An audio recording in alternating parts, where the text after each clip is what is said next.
आज हम बात करने वाले हैं 2022 की science fiction thriller film significant other के बारे में, जिसे डायरेक्ट किया है Dan Berg and Robert Olsen ने। यह कहानी एक कपल की है जो एक जंगल में ट्रैकिंग पर जाते हैं, जहां उनके साथ कुछ अजीब घटनाएं घटती है, जिसे उन्हें यह एहसास होता है कि इस जगह के बारे में सब कुछ वैसा नहीं है जैसा दिखता है। शायद वे जंगल में अकेले नहीं हैं और किसी पर भरोसा नहीं किया जा सकता, और ना ही एक दूसरे पर। तो फिर आइए शुरू करते हैं आज की मूवी एक्सप्लेनेशन, और स्वागत है आपका हमारे YouTube channel movie explained Hindi पर।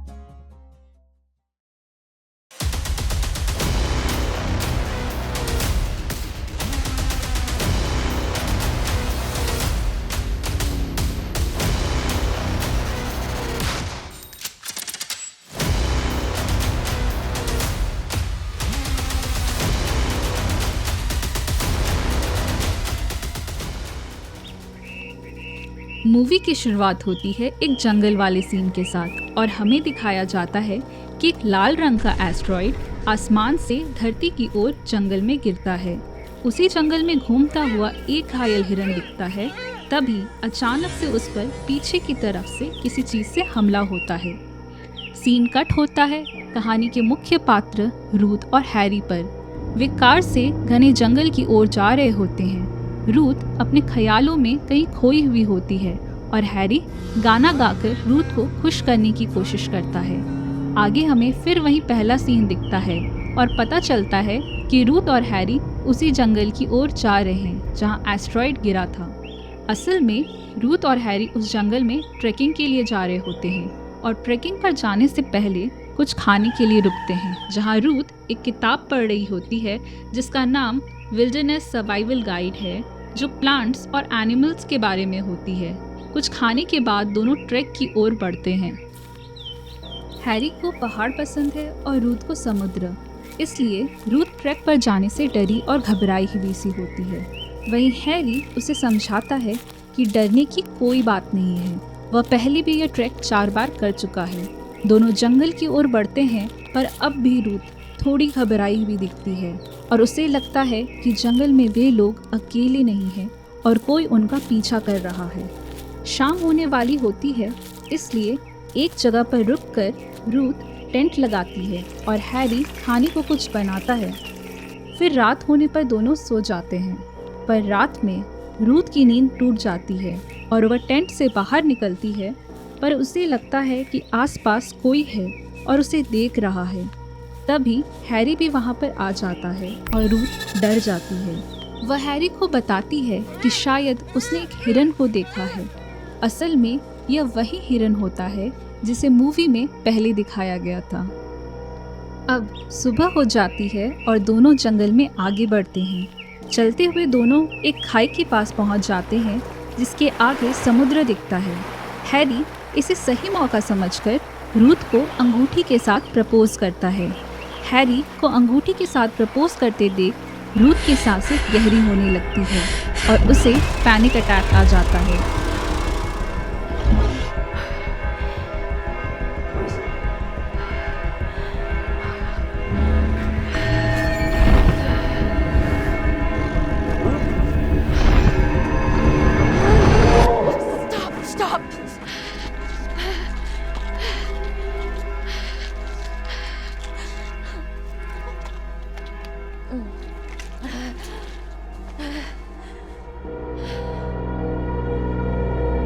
रूथ हैरी को मना कर देती है और इससे उनके बीच एक छोटी सी लड़ाई हो जाती है। अगली सुबह जब रूथ उठती है तो उसे हैरी आसपास कहीं नहीं दिखता, और उसके पास में हैरी का एक नोट मिलता है जिस पर लिखा होता है कि वो वॉक पर गया है। रूथ अपना फ़ोन लेकर नेटवर्क की खोज में कुछ दूर आगे बढ़ती है और उसे एक पेड़ के पास एक मरा हुआ हिरन दिखता है, जो कुछ काले रंग की चीज से लिपटा हुआ होता है। यह वही हिरन है जिससे रूथ ने पहले देखा था। अब रात होने वाली होती है और दोनों कैंप पर वापस चले जाते हैं, जहां हैरी रूथ को वही किताब से पढ़कर बताता है कि हिरन की मौत किसी फंगस की वजह से हुई है। अगली सुबह हैरी पहले ही उठ जाता है और रूथ बाथरूम के लिए जंगल के दूसरी तरफ चली जाती है। आगे जाते हुए उसे वहाँ एक गुफा दिखाई देता है जहाँ कुछ नीली सी चमकती चीज़ दिखती है। उसे देखने के लिए रूथ गुफा में अंदर चली जाती है और किसी चीज़ को देखकर चिल्ला उठती है। इधर बहुत देर हो जाने की वजह से हैरी रूथ को ढूंढते हुए जंगल में आगे चला जाता है। उसे रूथ एक जगह पर शांत खड़ी दिखती है। कुछ बात करने के बाद दोनों कैंप की ओर वापस चले जाते हैं और फिर ट्रैक पर आगे बढ़ जाते हैं। रूथ थोड़ी बदली बदली नजर आती है और इसी तरह रात हो जाती है। रात में रूथ को टेंट में ना पाकर हैरी उसे ढूंढने बाहर निकलता है और उसे रूथ डरी डरी सी हाथ में चाकू लिए खड़ी दिखती है। इसे देखकर वह डर जाता है, पर रूथ उसे बताती है कि उसे लगा कि कोई जानवर है और वे वापस टेंट में सोने चले जाते हैं। पर रूथ रात भर सोती नहीं है। सुबह रूथ खोई खोई सी रहती है। हैरी रूथ को प्रपोज करने को लेकर माफ़ी मांगता है, पर रूथ उसे कहती है कि हैरी उसे फिर से उसी जगह पर प्रपोज करे जहां उसने पहली बार किया था, खाई के पास। जब हैरी रूथ को फिर से उसी खाई के पास प्रपोज करता है, रूथ प्रपोजल स्वीकार कर लेती है और अंगूठी पहन लेती है, पर तभी रूथ हैरी को उसी खाई से नीचे धक्का दे देती है और हैरी नीचे चट्टान पर गिरकर मर जाता है।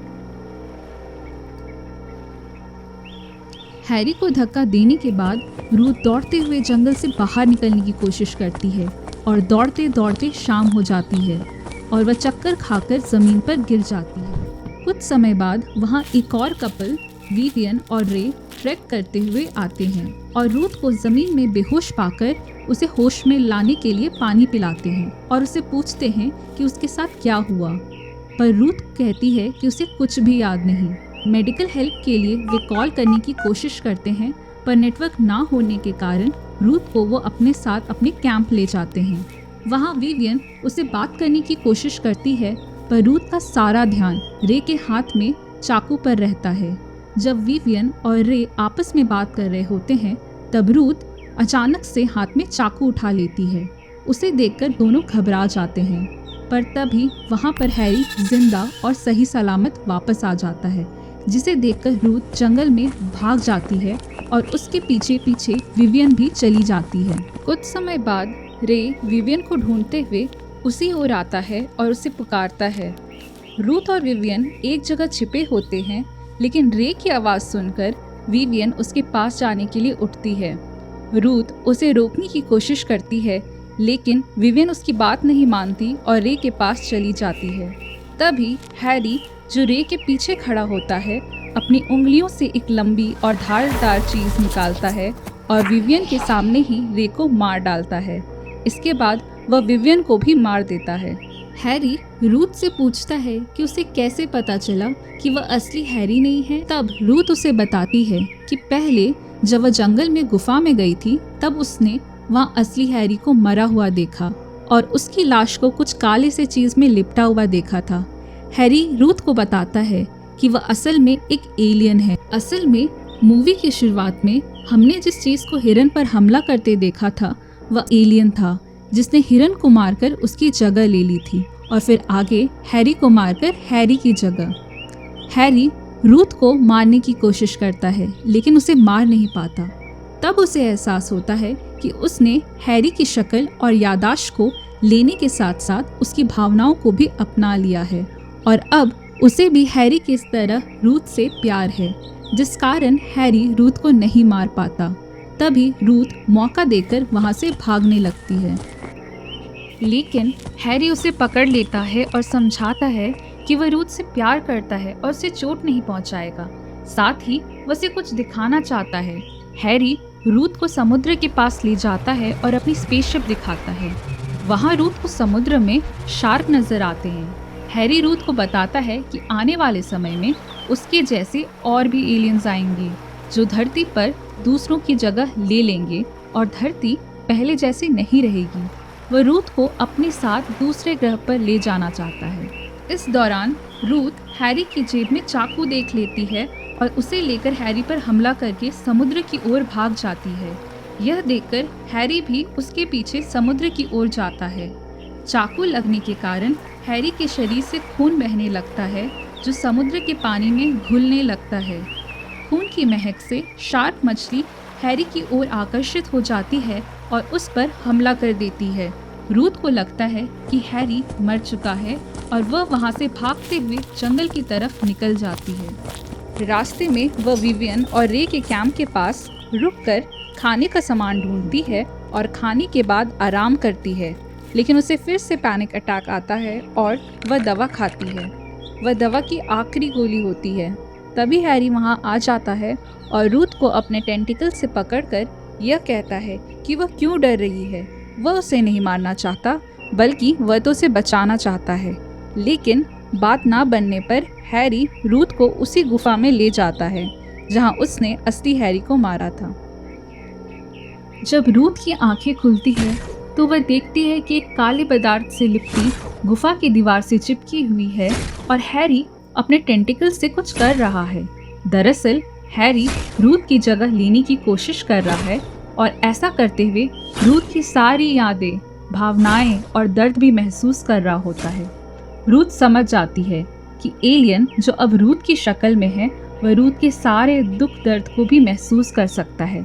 रूथ को यह भी पता चलता है कि जिस तरह रूथ अपने दर्द को सह नहीं पाती थी, बिल्कुल वैसे ही नई रूथ भी दर्द नहीं सह पाएगी। यह जानकर रूथ अपने सारे दुख दर्द की बातें करने लगती है और नई रूथ को रूथ की तरह ही पैनिक अटैक आता है जिसे वह बर्दाश्त नहीं कर पाती।